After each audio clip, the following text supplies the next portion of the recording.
Welcome to Graphic Policy Radio. This is a comics podcast. This is your host, Ilana Levin, aka Ilana Brooklyn, and this is the comics podcast for comics fans who have a suspicion that comics might not just be things that are about superheroes and purchased in approximately 30-page floppy items from a local comic book store. We have a suspicion that comics might include other things as well, like political cartoons or newspaper strips. And I have just the right guest today to help me determine if this suspicion is in fact accurate. Joining me today is T. Fougner. T is Editorial Director for comics at King Features Syndicate. When she's not reading comics for work, she's reading comics for fun, drawing comics, dressing up as comic book characters, or watching comic adaptations on television.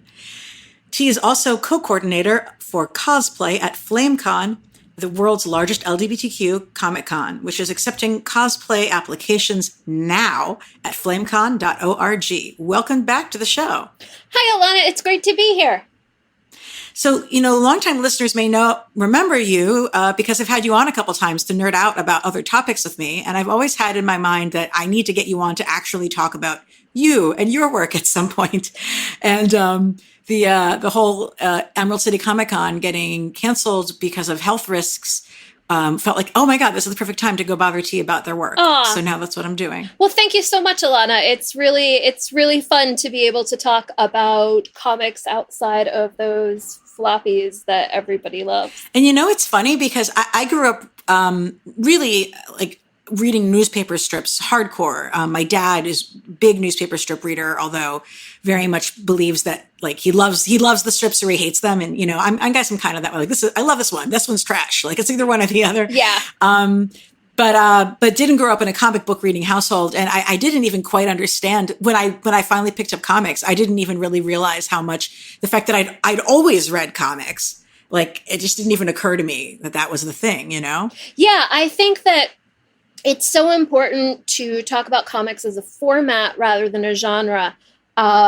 They're literally any kind of sequential artwork with words is a comic, and it can be, it doesn't even always have to be sequential. A single cartoon can be a comic. You can have a giant graphic novel that's like 500 to 1,000 pages long, and it's a comic.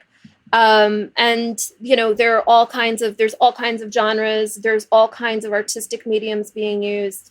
And it's really great to see more of that being accepted and more of that being celebrated. But comic strips are something that have been around for a super long time. And I think, as people, certainly of our generation and younger, read fewer newspapers, they're not having access to comic strips in the same way. But we're working on trying to change that and find other places for people to read comics, because I don't think it's the format that people don't love. It's the fact that people aren't getting, they're not getting actual tangible newspapers delivered to their homes anymore.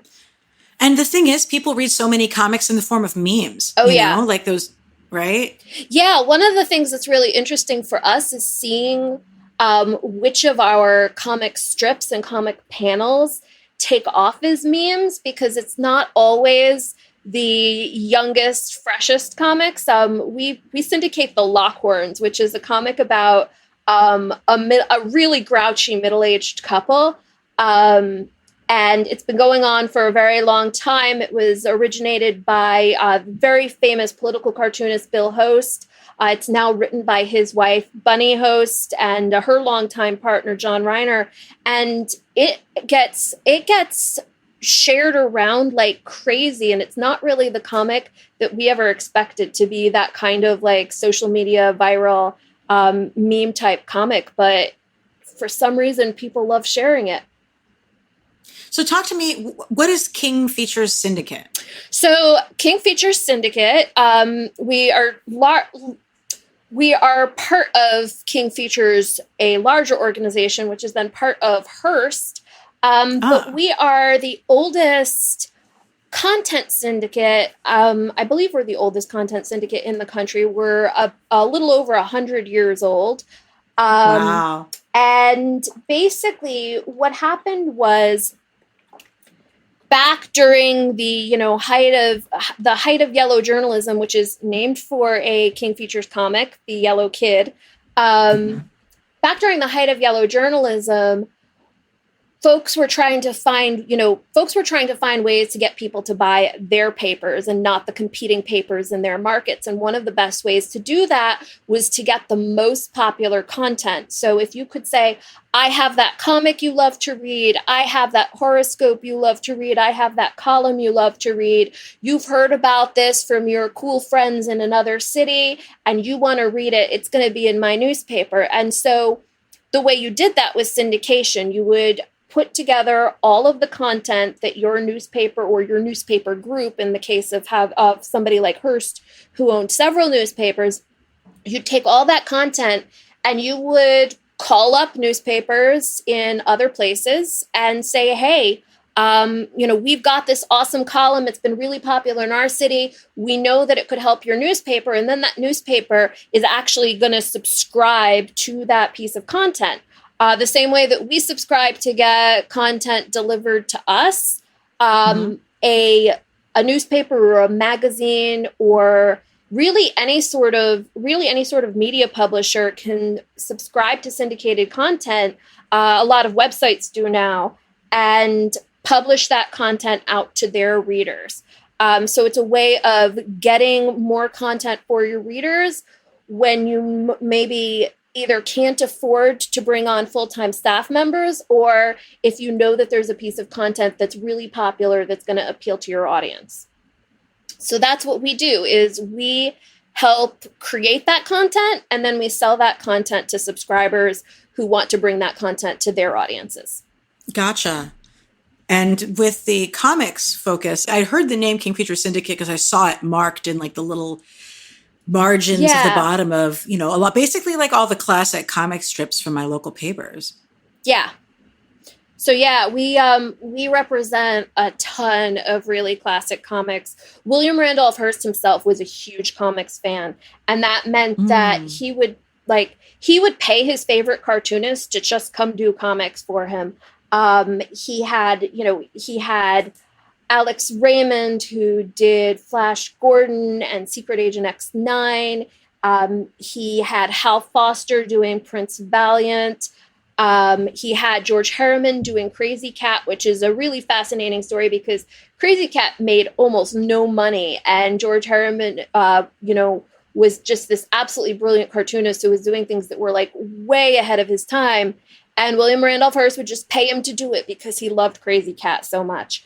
There were just all of these amazing, talented, brilliant cartoonists working at the time, and Hearst would really try to gather them all in just because he loved comics so much that he wanted to be able to create platforms for these folks. He also loved, being able to sell their stuff and turning it into a successful business, don't get me wrong, but he was just a huge advocate for comics. That's so interesting. Yeah. For anybody, like the main cultural touchstone for who is Hearst generally is like Citizen Kane, right? Unless you're a Herstory nerd who's read otherwise. So that definitely. He's got his little, his little cameo in Newsies also, although that's mostly about Pulitzer, but definitely along the same line, So I think people definitely are familiar with that side of him.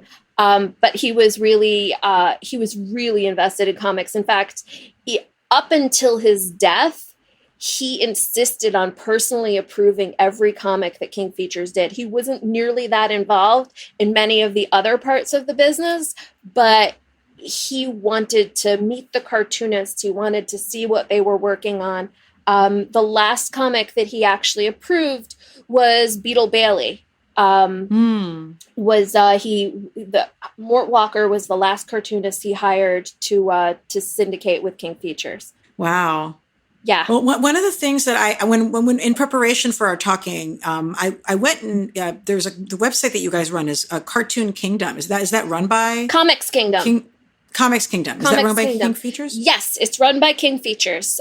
We have an awesome digital team who makes sure that the site is up and running and that people can see their comics every day. So you can read comics for free there. You can also subscribe for about $20 a year. And then you can actually get your comics delivered to your email inbox.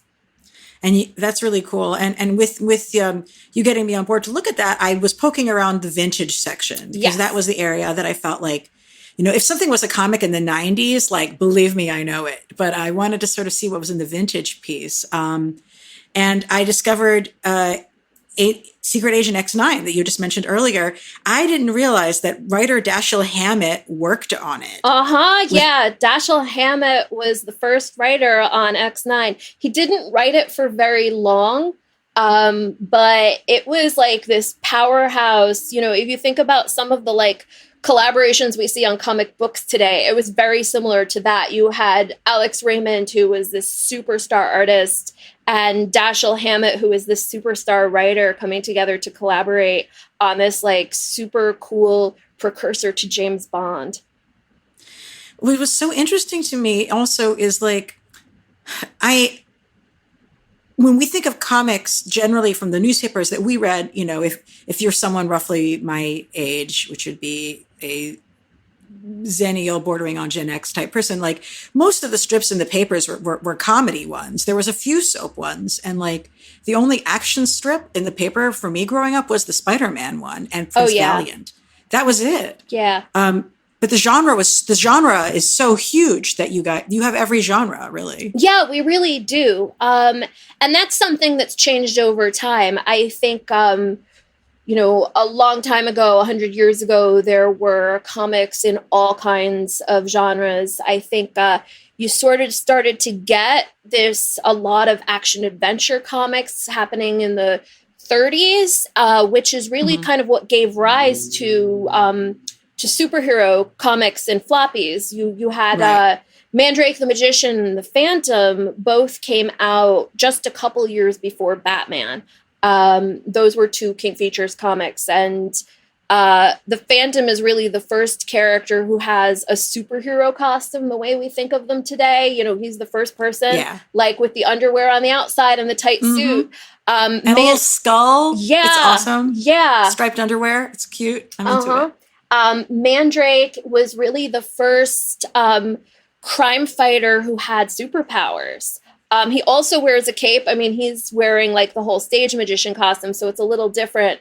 But there's so much coming out of there that then got brought into floppies when superheroes sort of took off. And then again, for many years, the strips followed kind of the same trends that you saw in floppy comics as well. You got, a whole slew of sci-fi stuff in the 60s. There were romance comics that a lot of those started in the 40s and 50s. And that's one of those things that, did sort of start to drop off. I think a lot of the reason, and this is just sort of my own conjecture, that did start to drop off had to do with comics in newspapers getting shrunk.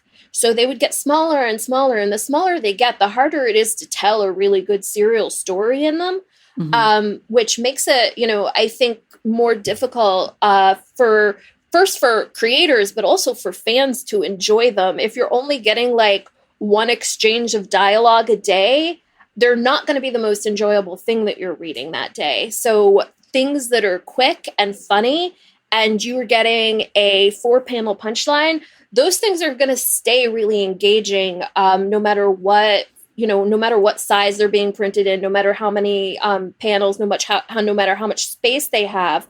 But really good serial strips, I think, they lose something when you're not getting as much per day.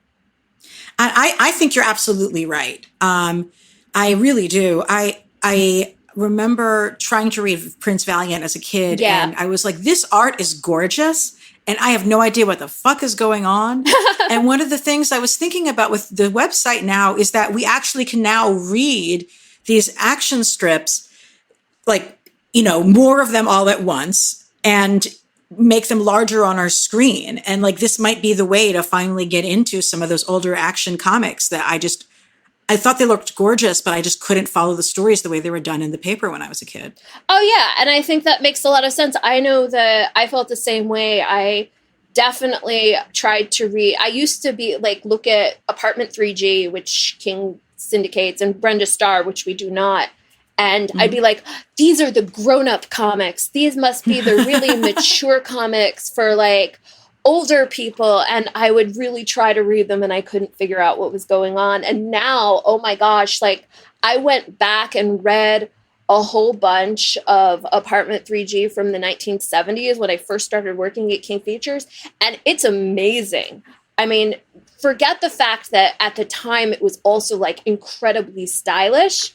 You know, it has these really interesting plots and like romance and drama and like the kind of stuff that you expect from soap operas with people like maybe being dead or dying and then it turns out they didn't, and you know, the kinds of stories that you expect from that kind of genre, but that I don't think get communicated as well when you're reading little tiny bits. What of the sort of classic action adventure series do you think would be the most accessible to people who mostly read superhero comics these days? Oh, so I think, you know, with the caveat that when you go and read these old comics, you're talking about stuff that's being written in the 1930s and 40s. And there's a lot of sexism. There's a lot of racism. Oh, yeah. There's a lot of white saviorism in particular in these sort of old adventure comics. But I think Flash Gordon is really interesting. It has yellow peril on like every single page. So I would go into it with that knowledge. But you know, it's about a guy who gets kidnapped into space and then has to like figure out what to do. And there's a whole, you know, he gets pulled into this like super dramatic space rebellion where there's the people who are rebelling against the emperor, and then, you know, and all of the different factions involved in that. So Flash Gordon is really interesting. And I think, you know, people are going to see all of the tropes that they expect. Mandrake the Magician, every time I describe Mandrake the Magician to someone, they're like, isn't that Doctor Strange? There's so much. I think there was so much borrowing in these older stories from each other. People weren't as precious about IP then. But Mandrake the Magician is about this magician who he actually has magic powers. My favorite part about Mandrake is that he very frequently uses his persona as a stage magician to fool people out of really realizing that he has magic powers. Because he can do all of these things and people think they're just tricks when in fact they're actually magic. He went to a secret magical college in Tibet. And oh, wow. Oh, yeah. And basically there's all of this weird stuff with the secret magic college he went to. The main villain in Mandrake is his older half brother, which you don't know that at first, spoiler alert, but his older half brother, the Cobra, who actually brainwashes people and turns them into these, he calls them the blank face men. And they're these like hypnotized people who have no faces. They're super creepy. But there's so much stuff in Mandrake that really feels so much like Doctor Strange. I think awesome. the Phantom, definitely. You know, you can see elements of a lot of modern superheroes in the Phantom. You can see elements of Batman. You can see elements of Black Panther. You can see elements of Daredevil. He is basically this guy who is from this long legacy of people who've taken on the same persona, so that it seems like it seems like an immortal ghost, but it's really just the next person. And then when one Phantom dies, the next person in the family has been trained to become the next Phantom. And And the Phantom basically has this oath that he takes to fight injustice, fight piracy, protect the downtrodden. And he's he's like Mr. Vigilante Justice, and he's out there trying to do his best for people who are marginalized, which is really awesome. So those would be the ones that I think would be most interesting to people who are into modern day superheroes to go back and look at. That's awesome. Yeah. That's awesome. I mean, I know even Jack Kirby did strips, and people sort of moved between the two, and those were better. He was better paid for that than for his work at Marvel. Yeah. And a lot of people moved between the two as well. So there's probably some. Yeah, we still have people moving between the two. Jun Brigman actually draws for us. She's drawing Mary Worth right now. That's right. And it's just absolutely brilliant. Her work on Mary Worth is phenomenal. She just she's got such great enthusiasm for that comic and for everything that goes on, and also for the things that readers attach themselves to. I know Mary Worth is one of those comics that I think there's a lot of very loving teasing about it. There's people who love reading it for the sort of campier aspects of the strip, and June June absolutely delights in all of that and has been really just such a great addition. Karen Moy has been writing it for a very long time and does a wonderful job writing the characters. But it's been so wonderful to work with June on Mary Worth and to see the way that she's developed those characters further through the art. And folks would know June's work from superhero stuff from X-Men. Well, and she's one of the original creators of the Power Pack. She did a wonderful Supergirl miniseries in the 90s. She's done some really fantastic stuff. That is cool. Yeah. Well, I want to hear a little bit about your career because you have an interesting origin story, as it were, for getting into this part of the comics world. Okay, where do we start? So I've always been into comics. I really gravitated toward comics when I was a kid because I was dyslexic and they were way easier to read than prose books. When I was in college, I did an internship at DC, and I really didn't like it. It just, I don't think it was the fault of anybody who was there. But it just wasn't what I expected at all. And I sort of left and I was like, well, maybe that's not what I want to do. Maybe I don't want to work in comics. So I left, and when I graduated from college, I worked in porn, and I was an art director for Playgirl magazine. I love it. So I looked at penises through magnifying glasses all day long, and and then I worked for a mobile software company. And that was a lot of fun. I did that for a really long time, for, I think in today's workforce years. I was there for about 6 years. And, but the mobile software company wanted to work with comics. And through that, we got involved with Comic Space, which was a collaboration between Joey Manley, who was he was involved in Modern Tales and Webcomics Nation and a lot of the really early platforms for webcomics. And Josh Roberts, who had developed Comic Space, is really a place for artists to sell their artwork and portfolios and to share their work.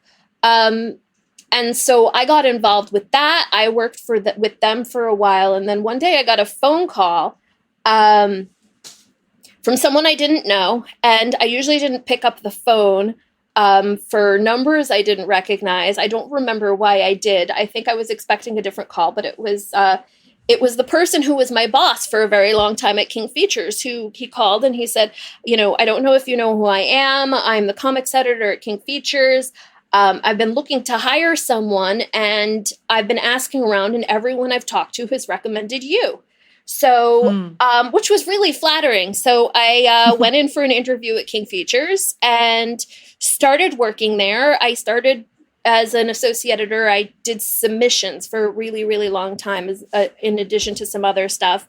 Then I was our digital project manager for a number of years, which basically meant that I built websites for cartoonists. And then about a year ago, I got promoted to editorial director of comics. So now I sort of manage a group of editors who are all amazing. And spend a lot of time talking to cartoonists about where they want to take their work and, what we can do to support them. Wow. What kind of skills do folks need to do that sort of work in the editorial space? You have a graphic design background, right? Yeah. Like I said, I was an art director. I have a film degree. I studied film production in college.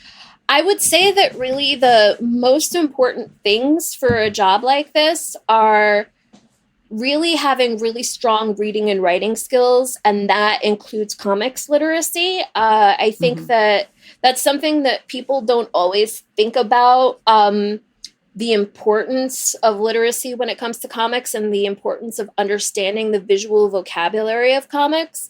That there are certain things that people who read comics very frequently start to understand. They're sort of, they're just part of their lexicon. So getting used to those sorts of things is really important. But I think a lot of it is just really strong communication skills, being a good reader, being a good writer, having good attention to detail, and being a good communicator. That's great. When you were submissions editor, that meant that people were basically pitching King Features, but through you on like picking up new strips? Yeah. So we still have an enormous slush pile. People send us submissions. We have an open submissions policy. You can find all of the submissions guidelines on the kingfeatures.com website. And basically at that point, we didn't actually have digital submissions then. So it was all paper submissions. So I had to open the envelope, read the submission, and then think about it from a couple different angles. Was the writing good? Was the art good? But also, was it a new idea? Was it an idea that we felt like our clients, which we call them newspaper strips, but more and more there are also digital clients, there were newsletter clients, there's a whole bunch of other folks who are buying this content. Would our clients be interested in this content? Would readers be interested in this content? And then you also always have to worry about things like, well, is this going to compete with anything else that we have? So, is this too much exactly like Mutts, or is this too much exactly like Beetle Bailey? Because you can have several comics that are all about pets, but they gotta all be a little bit different. Or that if you bring it to a client, they might say, "Oh, I like this. I'm going to get rid of that other pet comic that you have." So you want them to be a little bit different. So that was my job, was really looking through them, judging them on quality, judging them on whether I thought there was a place for them with us. And then I would take the ones that I thought fit that, and I would bring them to my boss, and he would look through them, and he would decide whether he felt like it was worth following up with those folks. So believe it or not, in the entire time that I was doing this, which was about 8 years, we only had one comic that came through that submission slush pile that we ended up syndicating. That was Take It from the Tinkersons by Bill Betwee. But it's still a really neat process. And one of the things that I'm working on is trying to find a way to bring on more comics that are going to be of more interest to audiences outside of that traditional newspaper audience. And so that's opening it up a little bit. And we do have digital submissions now, and our current submissions editor is fantastic. So, but it's definitely one of the ways that I learned a ton. So, like, what are the other than that? When you mentioned, what are some of the up and coming strips that you've seen? Some of the up and coming strips that I've seen, I can't talk about ones that we haven't started yet, but we do have a couple that I'm hoping to launch this year. We have a couple that have launched recently. We have one called Daddy Days, which is really great. It's very funny. It is by John Kovaleski. It's about a single dad who is raising a baby, and he's co-parenting with his ex-wife. So one of the things I really like about it is that it is about a divorced couple that actually still really works together as partners. And that's one of the things that I love about it is this really good dynamic between people who want to be really good parents to their kid, but have realized that they do not want to live together. And so that's just a great thing to see. But it's also really nice to see a comic about parenthood that really focuses on a dad, and a dad doing the things that I think, kind of traditionally ascribe to motherhood roles. So that one I really like. And then Macanudo, which is by Linears. It's an Argentinian comic that we brought to the United States. It's the first comic that we released, that we've started releasing in both English and Spanish on the same day. Usually there's a little bit of delay between something that's coming to us in a non-English language that we have to translate or that we're sending to be translated from English. But this one is bilingual every day. It's just so beautiful. It's all hand-drawn with watercolors. Linears is phenomenally talented, and it's just very whimsical. It's not really a belly laugh comic. It's more of a like, oh yeah, that is an actually like weird thing that people do. It's got a lot of like really great insights on childhood, and on imagination. And I just like every single one of those comics that I look at. There's a little bit of a recurring cast, but it's fairly large, and there's no real, ongoing storyline in that comic. So it's a little bit different every day. I think that makes it very easy to get into. You don't need to figure out what's going on. But every single one of them is just an absolutely beautiful work of art. That's cool. Thank you for those suggestions. Yeah. So one of the things that I associate you with is your vast knowledge and allegiance to all things Popeye. Yes. And Popeye is a King Features Syndicate comic. I'd love to hear sort of about that series, like how it came to be, and then what your connection to it and things like that. Yeah. So Popeye was actually originally a very minor side character in a comic strip called Thimble Theater. Thimble Theater started in 1919. And it was supposed to be a kind of satirical look at actual entertainment of the time. So each Thimble Theater strip was supposed to kind of lampoon a different popular movie or play or something. But E.C. Segar, the creator of Thimble Theater, very quickly got bored with that, and it turned into an adventure strip, but a really humorous adventure strip. It was about the oil family. So there were parents, Nana Oil and Coal Oil, and their children, Castor Oil and Olive Oil. And Castor was very much like this get-rich-quick schemer. And he would go out on these adventures. And one of those adventures, he hired Popeye. And Popeye was supposed to man the ship that Castor was taking to Dice Island, to the casino, where he was going to use a magical bird called the Wiffle Hen to cheat them out of all their money. So makes sense. Right.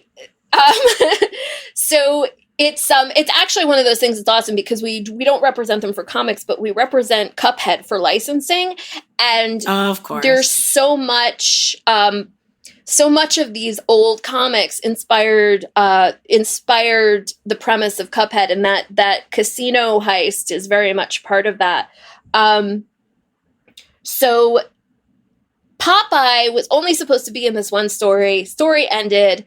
People were like, "Where's Popeye? We loved Popeye." And so E.C. Segar wrote Popeye back into the strip, and eventually, over the course of the next couple of years, Popeye actually became the star of Thimble Theater, and eventually, after Segar's death, the comic strip's name got changed from Thimble Theater to Popeye because really he was the character that everybody cared about the most. So I love Popeye. I think that when you go back and read Segar's work on Thimble Theater, it is so much more complicated than what we think of as Popeye today. I think most people who grew up with the Popeye cartoons are like, oh yeah, so every single cartoon is the same. Olive can't decide between Bluto and Popeye, and they get into a fight over Olive, and Bluto does something bullyish, and Popeye is, in trouble, and so then he has to eat his spinach, and he gets superpowers, and he punches Bluto, the end. But believe it or not, Bluto wasn't really even in Thimble Theater. He was basically in one scene. It just happened to be a scene that happened in the comics around the time that the Fleischers were looking for a villain for the Popeye cartoons. So Bluto suddenly turned into a major, major feature of the cartoons. He's not a major feature of the comics at all. And really, Thimble Theater is just Popeye and Olive going on all kinds of weird adventures. Some of them involve, there is a part where Popeye becomes king of a country called Spinachovia. And there's one where they get a whole bunch of money, so they decide to open a one-way bank that only gives people money and doesn't expect them to pay them back. And there's just like all of these weird stories that aren't really the sorts of things that people think of today when they think of Popeye. And so that's really where my interest in Popeye comes from. I think that it's an extremely, the Thimble Theater strip and Segar's work is extremely kind. It's extremely compassionate. It cares a lot about the poor in particular. And it's something that I think is really important. He was talking about how important it is to take care of people who have less than you do. He talks a lot about how important it is to respect women. There's a lot of the humor in Thimble Theater specifically focuses on class anxiety and what it means for working class people to want to try to pass as upper class, and why that's important sometimes to be able to do. And that's interesting. So it's not the usual, like, don't do that, that's bad. It's more like, no, we understand why you might try to do this. Yes, very much so. And so it's a really interesting strip, and I think it's a really interesting look at American culture during the time that Segar was writing, which was basically most of the 30s. So in preparation for our conversation, I was started to read some of the Popeye strips from the 30s, and I just I stumbled on one particular page that just drew to me because the figure of one of the figures in it was so almost manneristically drawn that I was like, what the heck is this? There's this long, stretched out, drooping body, and the face almost looked like it was like some Dadaist explosion. And I clicked in it to read it. And it's part of a series where Popeye is trying to get paid by the king of Nazilian, Yeah. Nazilia? So Nutzelia it's called Nutzelia. It got changed to Spinachovia because of the obvious connection that they did not want to make. And it was 1932, I think. Yeah, 1932. And so, there's a lot of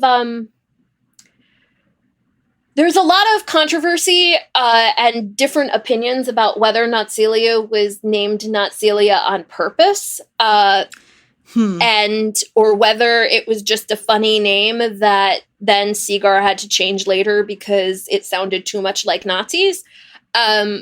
So that's one of those things that I don't know certainty. I don't have any certainty on, enough to comment on it. And there's a lot of historians that have, very strong opinions one way or another. Interesting.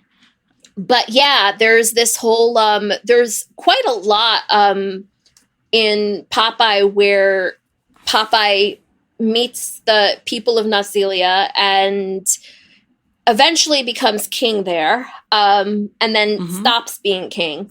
But and then they're pretty much always at war with someone. So I think in the early strips, they're at war with, are they at war with Tonsylvania in the part that you're reading? No, something with maybe the king of the letter G or something like that. Okay, because then their major enemy later is Brutia. Okay.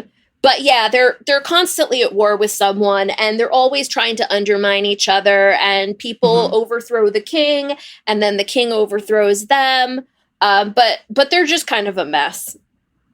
Well, the thing that I thought was really interesting was I'm reading this comic, and it's doing a great job of satirizing war. Yeah. Like, the king is this complete fucking incompetent who's laughable, and he's just treating people unfairly, but mostly like trying to not pay people for their work. And Popeye is just trying to get paid for his damn work.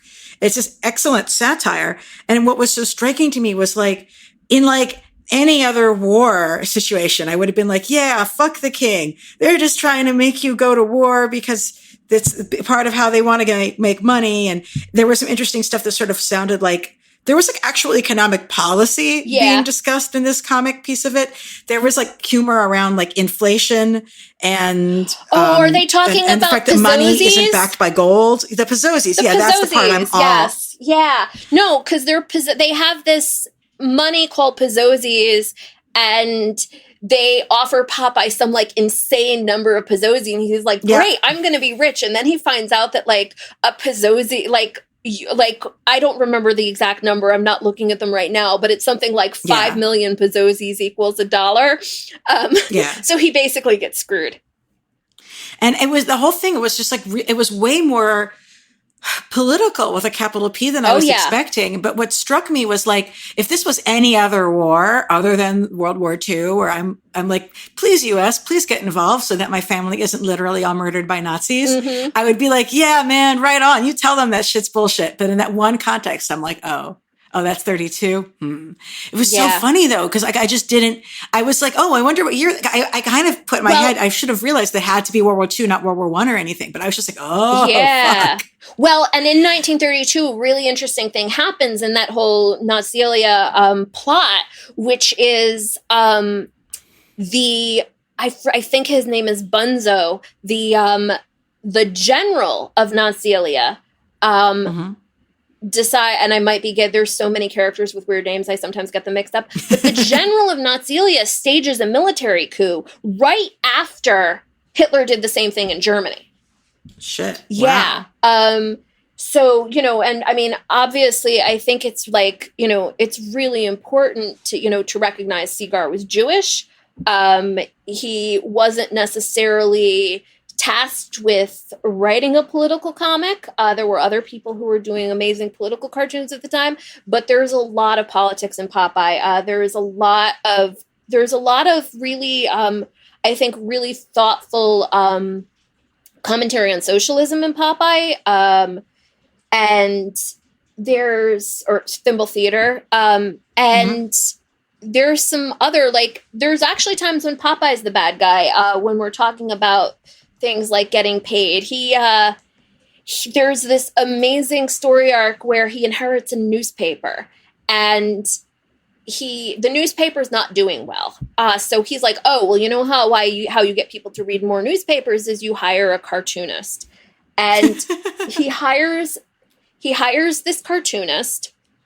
And the cartoonist is, well, how much am I going to make a week? And Popeye's like, oh, 15. And the cartoonist is like, oh, wow, that's great. And I might be getting the number wrong. Again, I'm not looking at the comics right now. That's great. And then Olive kind of overhears both sides of this conversation, and she goes to Popeye and she's like, I think he thinks you offered him $1,500. And Popeye was like, why would I pay $1,500 for a picture? And so it gets awful because then Popeye forces this guy to like sign a contract for way under his rate by negging him. And it's, you know, and he's like, you're a terrible artist. Nobody would pay more than whatever the amount is for your comics. And the cartoonist is like, okay, I guess I'll sign. And he signs the contract, and as soon as he signs the contract, Popeye's like, yes, you're the greatest artist. We're going to make so much money off your work. And I just read that, and I'm like, I know people that's literally happened to. You know, cartooning as an industry hasn't changed that much. And there's still a lot of people taking advantage of cartoonists. Yeah. So yeah, it's a really canny strip when we're talking about politics and when we're talking about current events and issues that affect ordinary people. Yeah, yeah. And like what drew me into reading that particular page that I began with was this art that was like almost abstract. Like it was like mannerist, actually, would be more accurate. And I thought I had a tight grasp on the aesthetics of it all, but apparently no. And so that was really eye-opening for me. And then something else that I enjoyed was there are these little columns, like letters to the editor almost columns at the bottom of some of the older strips called Bible Cabaret, but it's by Hirschfeld. Is that part of this, or is that its own thing? So that was so there's this thing that goes on with old Sunday comics where what they would do is they would have these things that they call toppers, and toppers sometimes ran at the bottom, but because they were sending these comics out to different size newspapers, they would have an extra bit that you could run or not run depending on the size of your paper. So in the beginning, it was the Hirschfeld piece. Later, they gave the whole page to Segar, and he started doing something called Sappho, which was basically, it was a comic that did a lot of satire of science and technology and engineering. But then Sappho would sometimes, part of the Sappho piece would be something called Popeye's Cartoon Club. And sometimes the whole Sappho piece would be Popeye's Cartoon Club. And Popeye's Cartoon Club was this thing that Segar did. He loved teaching other people to draw. And so he would either do a drawing lesson, or sometimes he would actually publish the fan art that like children would send him. Right there, like on the paper, on the newspaper page that was going like all over the country and the world, there'd be like, here's a cartoon by 9-year-old Jeff or whatever. I'm making up a name. So that's one of those things that I always thought was amazing. And last year was Popeye's 90th birthday. So I got permission to sort of bring back Popeye's Cartoon Club for a year. But rather than, I could have gone and got 9-year-olds to draw for me for free. But I don't want to be like Popeye and abuse cartoonists. So what I did was I invited a whole bunch of different artists, and some people who are comic strip artists, some comic book artists, some illustrators, some fine artists even, animators to to do a Popeye's Cartoon Club strip. So everybody got to basically do their own take on Popeye. And we ran strips by all different artists for every Sunday for a year, where we basically just told them, do whatever you want. Here's some guidelines. You can't have bad language, basically. But you can do whatever you want with Popeye and the other characters from Thimble Theater. And we got some like really amazing comics, and those are also all up on Comics Kingdom. And it was just such a delight to just get to see all of these different people who grew up with Popeye or had different experiences of what their understanding of who Popeye was, get to reinterpret Popeye in their own style with their own sense of humor, and just, take Popeye in all of these different directions. Yeah. I'm really looking forward to checking that out. There's also a book by Tom Neely. Oh, yes. Yeah, Tom actually did a piece for Popeye's Cartoon Club. Yay. Yeah, and he did. Okay. He was on. We had a panel for Popeye's 90th birthday at San Diego Comic-Con last year. Tom was on. So that's so cool. He did a really funny Popeye's Cartoon Club comic. It's basically Popeye goes to a museum and just doesn't understand any of the art, and then this really snooty art critic tells him that comics aren't art, so he punches the guy. Yes. It's really good. Oh, God. Yeah. I think Tom's an amazing draftsman. Like, whoa. Yeah. So I'm looking forward to checking that out. Yeah. And one of the topics that I've heard you speak about was about the way that Popeye relates to gender as a character within the comic strip. Yeah. So Popeye's perception and conversations about gender are really interesting. And so this is one of those places where I try to be really careful to not project modern understandings of gender onto characters from the 1930s, where we use very different language today. But Popeye explicitly enjoys dressing as a woman. He likes wearing women's clothing, and he talks about it in the context of the strip. And one of the things that I find really refreshing about it is that a lot of the time when you see male characters who use male pronouns and are very masculine characters, when we think about them dressing as women, there's usually some kind of like trans-misogynistic joke attached. And with Popeye, there really isn't. There's always a joke, but the joke rarely has to do, it never has to do with the, oh, ha, ha, it's a man in a dress.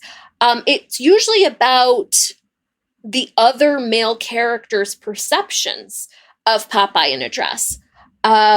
There's this really wonderful comic strip that I talk about a lot that's probably one of the ones you're referencing, where Popeye is trying to catch this criminal, and somehow through the events of trying to track this criminal down, he decides the best way to do this is to disguise himself as a woman. And so he disguises himself as a woman, and he's telling people he's one of the Jones girls, and he becomes a dancer in the town that he's living in.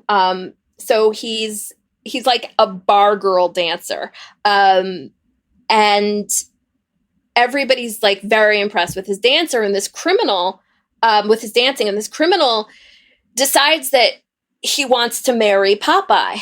And Popeye goes through with it and marries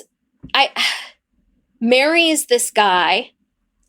And then after they're married, he's like, darling, I need to tell you something, and I'm worried that you're going to be angry. And the man's like, well, now that you're my wife, nothing you do could ever make me angry. And Popeye's like, okay, I need to tell you that I'm amphibious.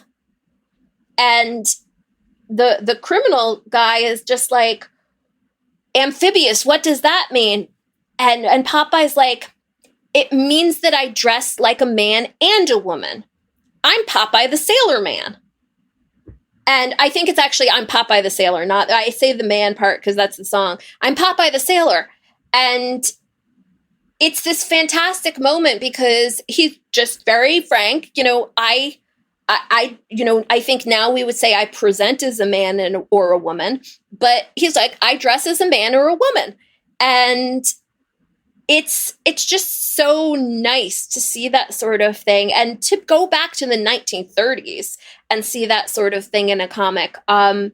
There's also, I think everybody knows about Sweet Pea, who's Popeye's adopted child.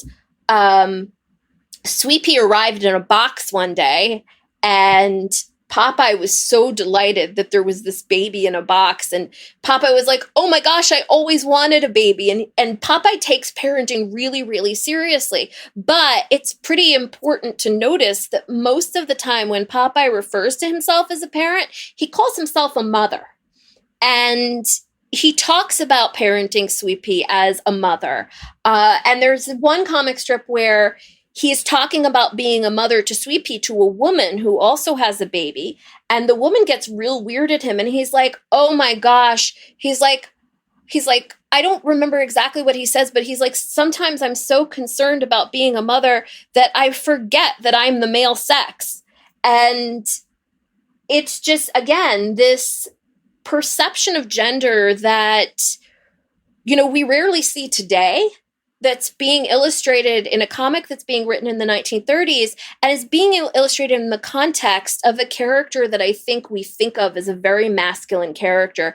There's, Popeye is such a masculine role model that to go back and see this masculine role model talking about how he sometimes forgets he's a dude, and that motherhood is really important to him and that he identifies as a mother is so cool. That really is. And it was so cool getting to see those specific strips as well. And you were also speaking about Krazy Kat and some of those themes. Krazy Kat, that's King Features as well? Krazy Kat is also King Features. That's the comic I was talking about before, the George Harriman's comic that William Randolph Hearst kept alive for. Out of his own love. Krazy Kat is fascinating. George Harriman was a white passing mixed race man. And he was probably the first African-American cartoonist syndicated at the level that he was, largely in part due to the fact that he was passing. But before he worked on Krazy Kat, he did try to do some comics that were more explicitly about racial issues, and they didn't really go anywhere. So Krazy Kat is about a cat and a mouse and a dog and all of their animal friends, but it really delves into issues of race. Krazy is a black cat.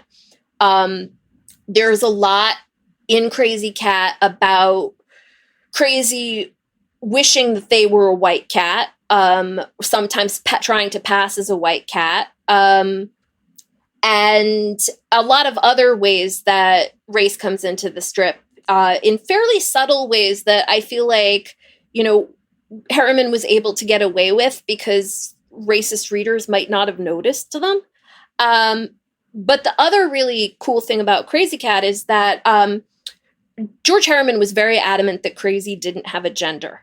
Krazy is referred to with both male and female pronouns over the course of the comic, sometimes in the same strip. So, there'll be a he and then a she. There'll be a man and then a woman. Any gendered word can be applied to Krazy Kat.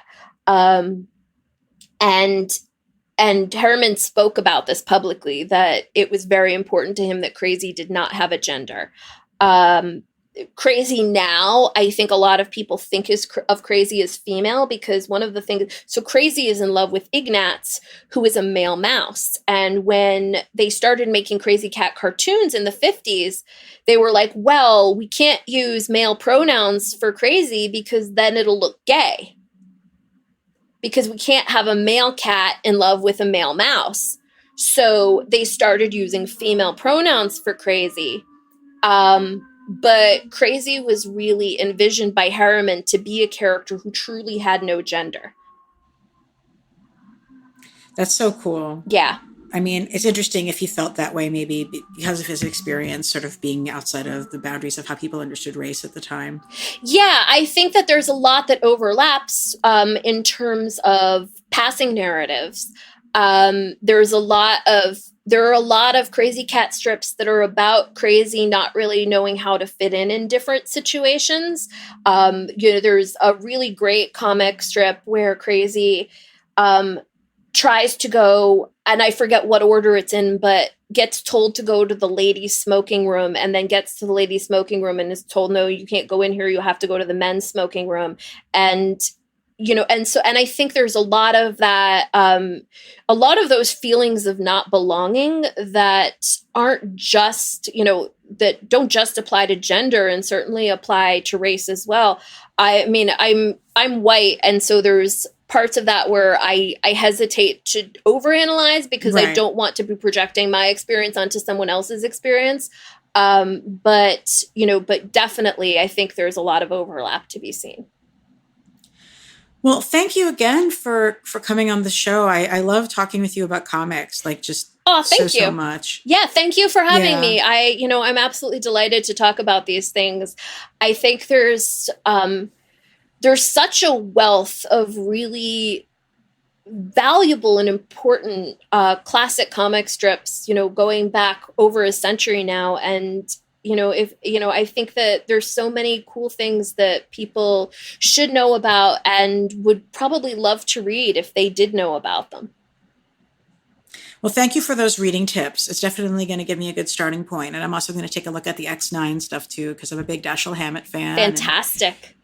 Cool to see him in more than one medium. Yeah. Poking through it, looking at them online just felt so different. So if you, like me, folks, had a hard time sort of following the action strips in the paper when you were a kid, consider checking them out online when you can, I guess, binge read, so to speak, and make things big. This just gorgeous, gorgeous inks on everything as well.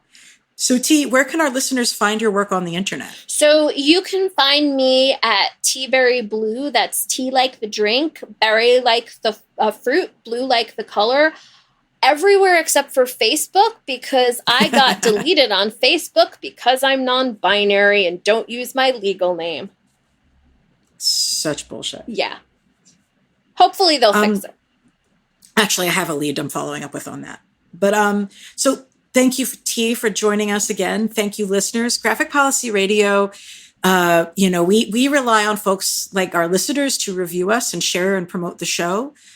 Whatever podcast platform you're listening to, I'm sure there's a place where you can leave a rating for us, and it would really make a difference in our ability to help keep the show alive and growing. So do that. And of course, folks can find me online on Twitter a little bit too much at ELANA_Brooklyn. That's Ilana_Brooklyn. Also, I am in the March Badness essay contest. I've written about David Lee Roth, and by the time you are listening to this, you will probably be able to vote on my essay. So go to marchbadness.com or come to my Twitter, and you will see, actually, sorry, the URL is marchxness, like the letter X, marchxness.com, and you can vote and support my work. Anyway, as we like to say, I'm Popeye the Sailor, but not necessarily a man. No, as I'd like to say, keep it geeky.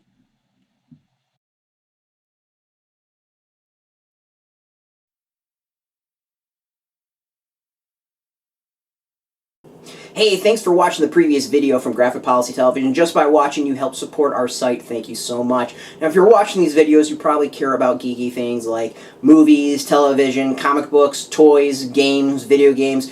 you name it. You can go and subscribe right now to our YouTube channel to stay in touch and catch all the new videos, or check out our website at graphicpolicy.com. There's a nice link on this end of the video. But as always, thank you for watching. Keep on rocking and keep it geeky.